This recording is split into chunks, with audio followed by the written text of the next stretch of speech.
gente! Tudo bem? Prontos para mais uma aula de Química? E hoje vamos trabalhar um novo conteúdo dentro de Físico-Química que chamamos de Termoquímica. A palavra termoquímica é fácil, não é? De remeter a quê? Termo vem de quê? Química é fácil, né? Química vem de matéria, transformação da matéria, e termo. Geralmente, quando eu faço essa pergunta, os alunos respondem termo, lembra de temperatura, termologia, geralmente é assim, não é? Mas na verdade a termoquímica é o estudo de quê? Da transformação do calor. A gente estuda o processo de transformação do calor. Então, toda matéria, ela tem um calor, tá certo? Que chamamos também de calorias, tá bom? Quando a gente geralmente pega uma embalagem de salgadinho, biscoito, a gente vê atrás o rótulo e lá tem o valor das calorias, geralmente em quilojoule também, não é assim? Ou quilocalorias. Então aquilo ali é o valor energético em determinada quantidade, né? Em determinada porção, tá bom? Então a gente vai estudar o processo de transformação dessa energia. E esse processo, ele pode ocorrer de duas formas. Existem dois processos em termoquímica, já que a gente vai estar estudando esse calor que a matéria ela vai apresentar. Então, esse processo de transferência, né, de calor, a gente estuda em termoquímica e a gente pode perceber dois: processo endotérmico e processo exotérmico. O que vem a ser um processo endotérmico? É o processo no qual existe a absorção de energia. Então, quando existe uma reação química, um processo químico, na qual vai requerer a absorção de energia, chamamos de processo endotérmico. Normalmente, quando esse processo acontece, a gente percebe o esfriamento, diferente do processo exotérmico. Processo endotérmico absorve calor, absorve energia. Vou colocar aqui, absorve calor. Já o processo exotérmico libera o calor. Então vamos dar exemplos. A gente tá lá na praia, né, tá no mar. Pode estar um calor de rachar. Pode estar um sol para cada cabeça. Mas quando a gente sai dentro da água, a gente sente o frio. Ou no mar, ou numa piscina, a gente sente um pouco de frio. Né? Tem gente que sente mais, tem gente que sente menos. O que está acontecendo? Porque está um sol para cada cabeça, mas mesmo assim eu ainda sinto frio quando eu saio de dentro da água. O que está acontecendo para eu sentir aquele resfriamento? Existe um processo endotérmico, tá bom? O que está acontecendo? Existe ali uma absorção de calor para que a água que está na nossa pele, ela evapore, tá bom? Então ali vai estar absorvendo o calor para que a água evapore. Então ali é um processo endotérmico. Já quando eu vou fazer um processo exotérmico que libera energia, que libera calor, por exemplo, eu vou pegar um pedaço de papel e vou até a fogo, processo de reação de combustão. Ali a gente percebe que toda reação de combustão esquenta, né? Até mesmo pode queimar. Por quê? Porque ali existe a liberação, libera calor, libera energia, tá bom? Então, o processo, quando esquenta, eu fiz uma reação, eita, tá esquentando. Então, se tá esquentando é porque está liberando energia para o ambiente. Então, esses dois processos a gente precisa saber quando a gente está estudando em termoquímica.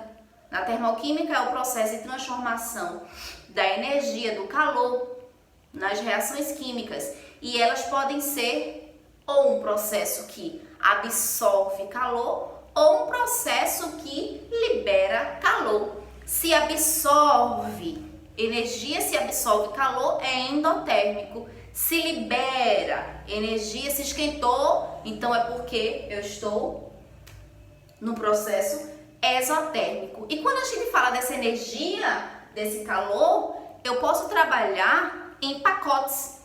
Toda matéria ela tem um pacote de energia. E esse pacotinho energético a gente chama de entalpia. A entalpia na termoquímica ela é representada pela letrinha H. H maiúsculo, tá bom? Então, o pacote energético que toda a matéria tem chamamos de entalpia. A gente calcula, professora, a entalpia? Sim. Não tem como a gente saber qual é o valor energético desse meu apagador. Eu não tenho como saber. A gente pode calcular a variação desse calor, a variação de entalpia. E quando a gente fala em variação, lembra lá do estudo de física. Variação é delta, não é? Delta. Se eu estou trabalhando variação da entalpia, delta H. Então, se é variação, lá na física a gente sabe que variação do espaço, eu tenho espaço final menos espaço inicial. Da mesma forma a gente usa aqui. Se eu estou trabalhando variação, é a diferença da entalpia final menos a entalpia inicial. Então, usando essa formulazinha, a gente encontra a variação de entalpia das substâncias, tá bom? Então, é bem simples isso aqui. Como é que eu vou saber a variação de entalpia? E a partir da variação de entalpia, eu sei se o processo é endotérmico ou o processo é exotérmico. Bem simples, tá bom? Imaginem que eu tenho uma situação que eu vou colocar aqui no quadro agora. Eu tenho uma reação A que sofre um processo e se transforma em B mais calor. Então percebam, eu tenho A reage e se transforma em B e além disso libera calor. Eu faço uma pergunta: quem é que vai ter maior pacote de energia? Quem é que vai ter maior entalpia? A, que reagiu, deu origem a B e ainda liberou calor, ou B? A vai ter entalpia maior, não é, gente? Por quê? Porque ela reagiu sozinha e ainda se transformou em uma outra substância e ainda liberou aqui, ó, calor. Então eu sei que A vai ser a entalpia de A vai ser maior que a entalpia de B. Então, se a gente for fazer um cálculozinho bem rápido, ele não deu valores, mas a gente pode imaginar um valor. Se eu sei que a entalpia de A é maior que a de B, então vamos imaginar que a entalpia de A seja, imagine que a entalpia de A seja 100 quilocalorias. E a entalpia de B, já que é menor, vamos imaginar que seja 50 quilocalorias. Aí a gente calcula a variação de entalpia. Então, ΔH vai ser igual a entalpia final, que é a de B, menos a entalpia inicial, que é a de A, que é 100. Então, eu tenho a variação da entalpia quanto? ΔH será igual a menos 50. Menos 50. O ΔH foi negativo.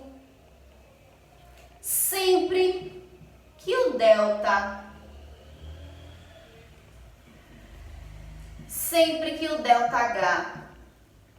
for menor que zero, o processo ela vai ser exotérmico.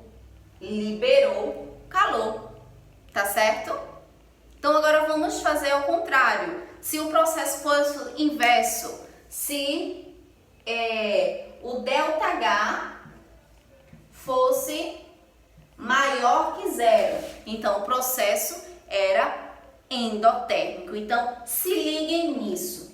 ΔH, se o ΔH que ele forneceu lá da reação for menor que zero, o processo ele vai estar liberando calor. Então o processo é exotérmico. Então vou colocar aqui ao lado. ΔH menor que zero, exotérmico. Se o ΔH for maior que zero, o processo é endotérmico, tá bom? Então, gente, essa é a parte inicial de termoquímica, bem simples. O que é que a gente precisa ter em mente? Que termoquímica a gente vai estar estudando as reações, o processo de transformação da energia, transferência de energia. Como assim? Se eu colocar em um becker um líquido bem quente, em outro becker eu coloquei um líquido frio. Então, o que é que vai estar acontecendo se eu aproximar? A tendência é eu transferir calor, e é justamente o que a gente vai estar estudando em termoquímica. Eu posso ter um processo endotérmico e posso ter um processo exotérmico. Alguém vai estar liberando energia e alguém vai estar absorvendo energia. Ok? Então, até a próxima aula. Espero que tenham gostado.